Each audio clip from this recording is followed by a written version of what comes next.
Hello everyone. I will continue applications of Bernoulli's equation. In the previous video lecture already we have seen some applications like Petard tube, the derivation for that velocity, theoretical velocity, that is V is equal to under square root of 2gh, and to find out the theoretical discharge, the formulae we have derived for Venturi meter, second application. Third application is orifice meter.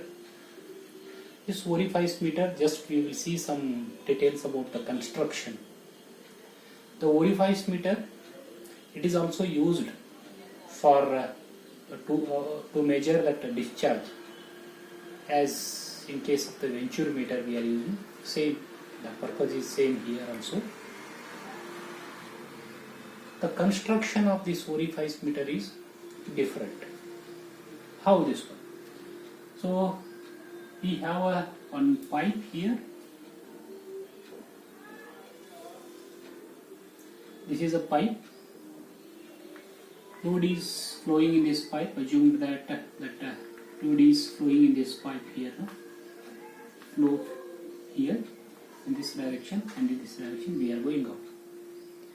And we are using one constricted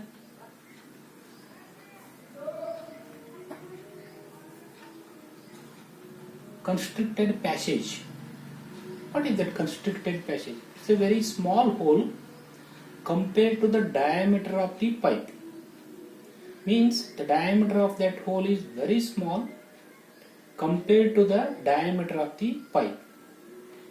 So that hole is treated as a constricted passage for the flow of the fluid.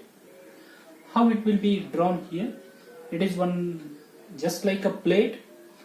That plate is inserted perpendicular to the direction of the flow at a particular section of the pipe.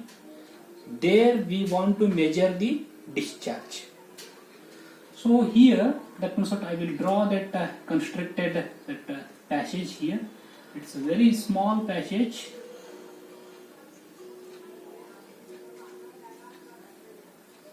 This is. In side view, we are looking like this. This is a orifice meter or orifice plate. We call orifice plate. Then fluid is coming from the inlet. That fluid is coming. Then it is starts moving in the constricted that passage like this. Then afterwards, it is somewhat that fluid is moving like this. Then afterwards it will become a steady flow with the surface.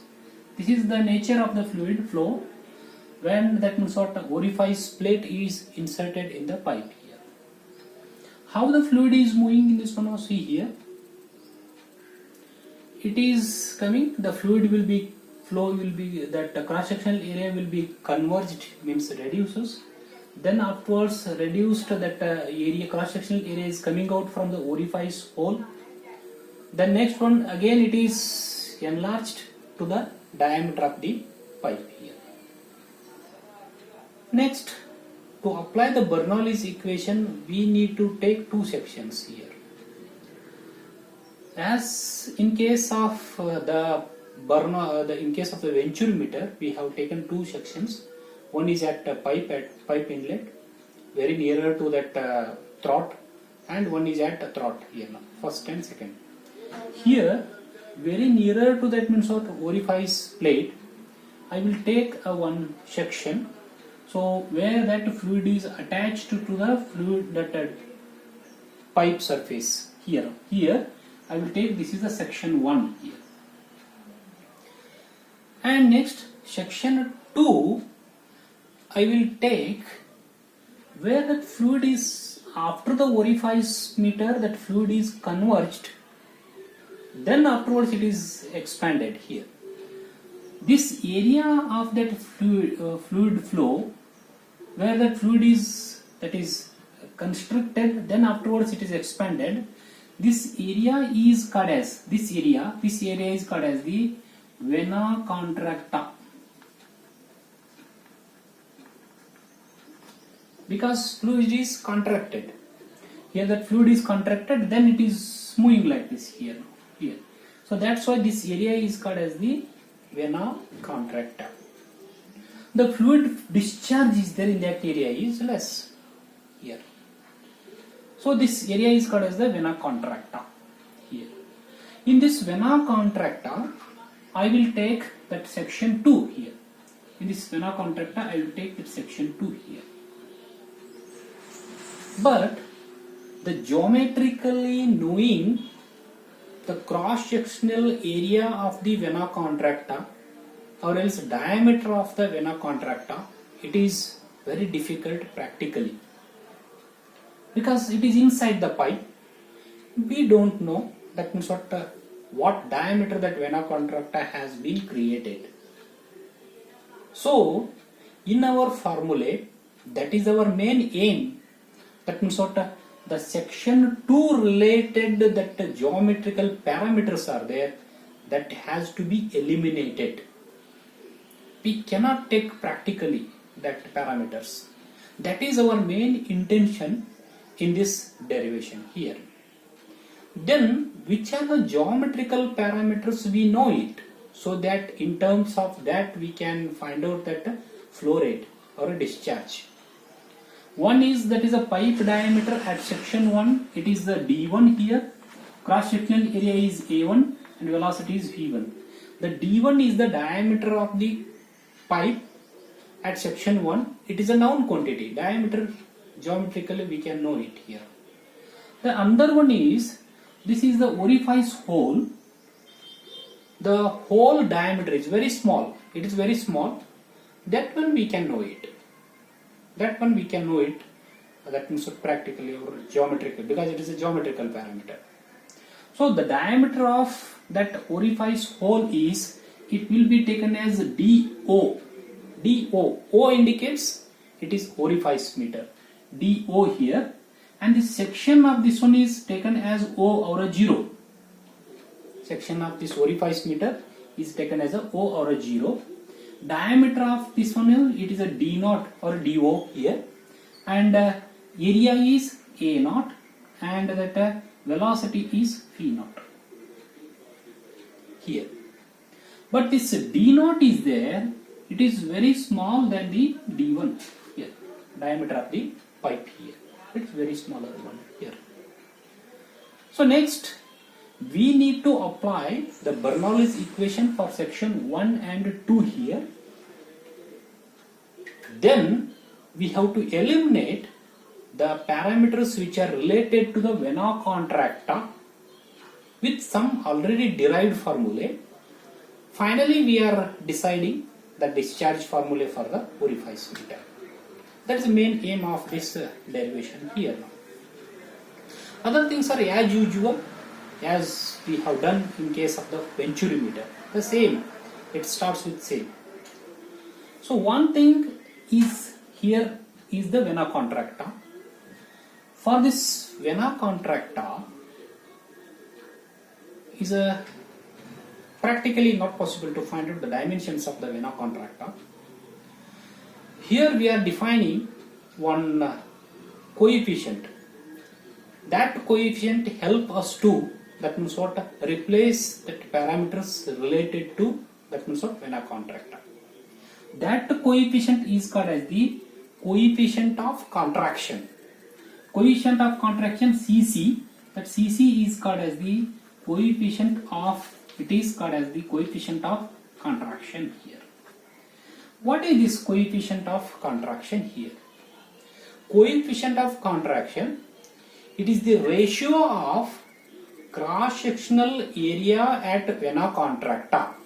Cross-sectional area at that vena contracta is, it is A2 divided by A2, which is divided by, that means the vena, that cross-sectional area at the orifice, that meter, it is A0 here. So what we can get from this relation here, if anywhere, that means the A2 will comes here, so that A2 can be replaced by what? A2 is equal to it is A naught into CC. What is this one? A naught is what? It is the cross sectional area of the orifice hole, or area of the orifice hole, and CC is the coefficient of contraction. Coefficient of contraction, it is fixed for the particular equipment. Experimentally it is found. Experimentally it is found here. So therefore, if you replaced this A2 in terms of A0 and CC, then with one empirical formula, this CC will be replaced with the known quantities here.